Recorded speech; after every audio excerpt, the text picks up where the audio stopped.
On the morning of September 18th, 1873, a small crowd began to gather outside the New York office of Jay Cooke and Company.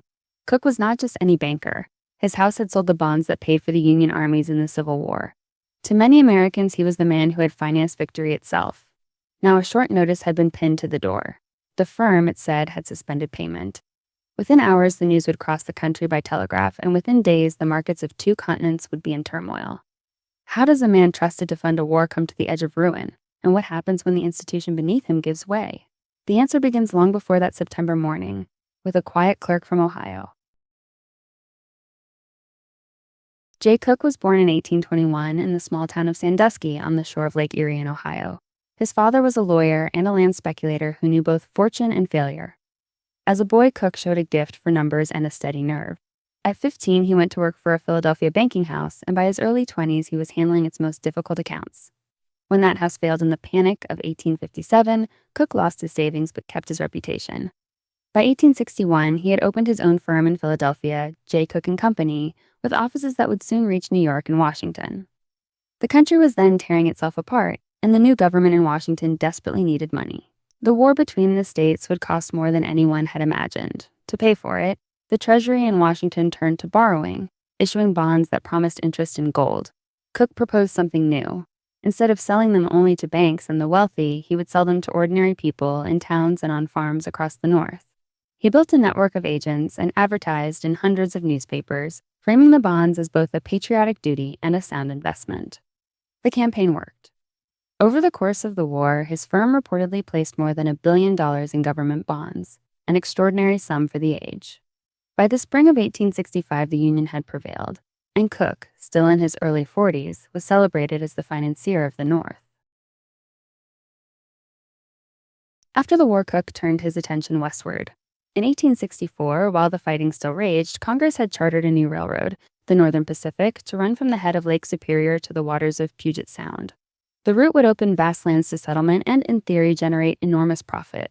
For years, the project stalled for want of money. Then, in 1870, its directors turned to Cooke.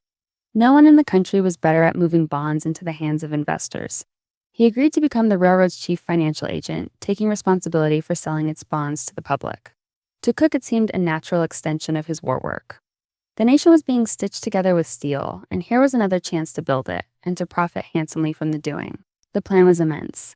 Cooke committed his house to placing the railroad's bonds at a fixed rate, advancing his own capital whenever buyers could not immediately be found.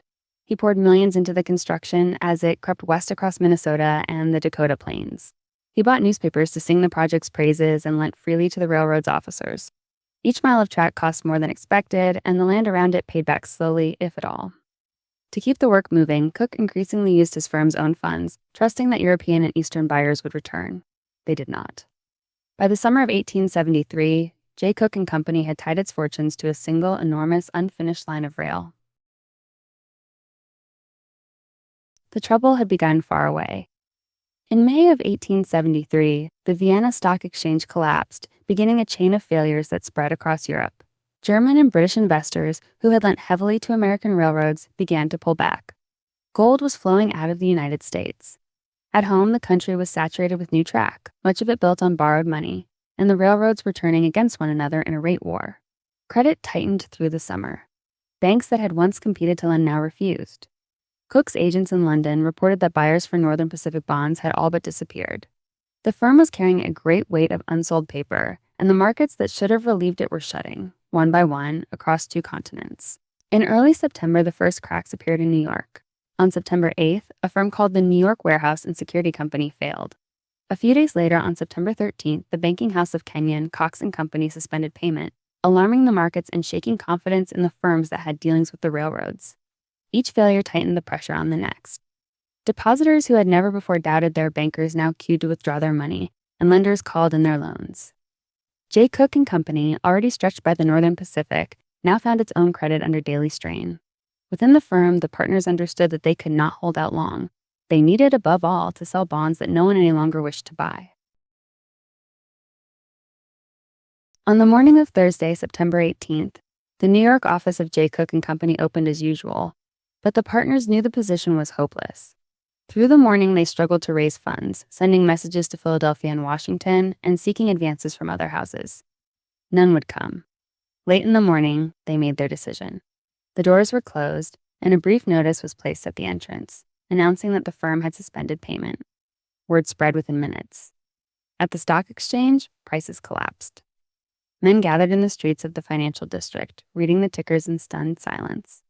By nightfall, the Philadelphia and Washington branches had followed.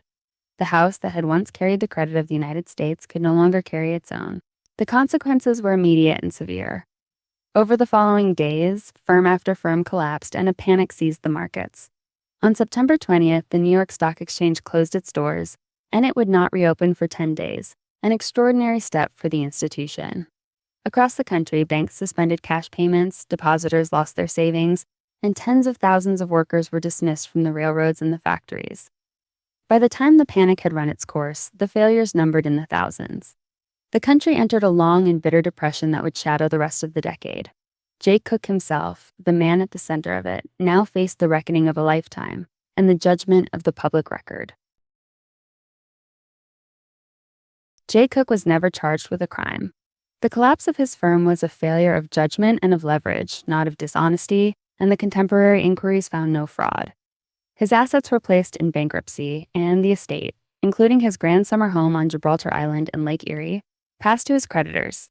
Yet Cooke did not retreat into obscurity. Through a fortunate investment in a silver mine in Utah, and through years of patient work alongside his sons, he gradually restored his fortune.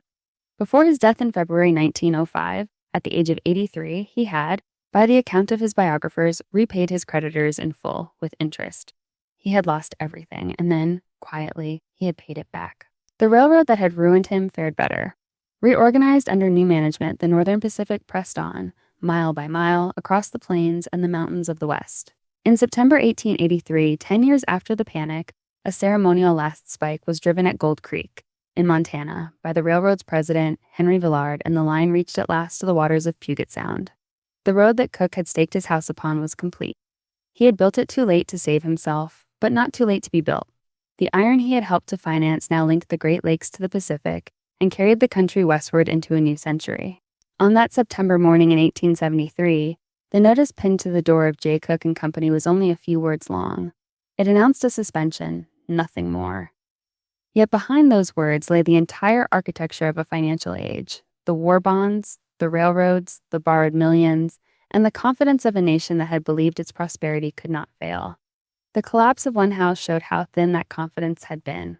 What survives of the story today is the public record itself, the bond certificates that households once kept in drawers, the columns of the newspapers, the records of the bankruptcy court, and the ledger books that still record what was owed and what was finally paid. The notice came down long ago. The documents remain.